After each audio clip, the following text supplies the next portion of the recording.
આઝાદી કા અમૃત મહોત્સવ અને હર ઘર તિરંગા અભિયાન અંતર્ગત આજે ધ્રોલ ખાતે વહીવટી તંત્ર દ્વારા ભવ્ય તિરંગા યાત્રાનું આયોજન કરવામાં આવ્યું હતું.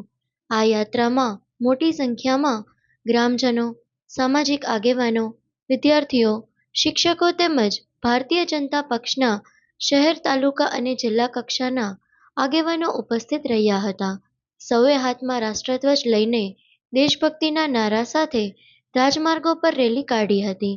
સમગ્ર માહોલ દેશભક્તિ અને એકતાથી ગુંજી ઉઠ્યો હતો.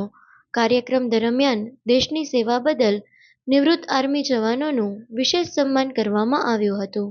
ઉપસ્થિત મહાનુભાવોના હસ્તે જવાનોને શાલ ઓઢાડી અને પુષ્પગુચ્છ અર્પણ કરી સન્માનિત કરવામાં આવ્યા હતા. આ તિરંગા યાત્રાનો મુખ્ય ઉદ્દેશ નાગરિકોમાં રાષ્ટ્રપ્રેમની ભાવના જગાડવાનો અને તિરંગા પ્રત્યેનું સન્માન વધારવાનો હતો. યાત્રાને સફળ બનાવવા માટે વહીવટી તંત્ર, પોલીસ તંત્ર, શૈક્ષણિક સંસ્થાઓ અને સ્થાનિક સંગઠનોનો સહયોગ રહ્યો હતો.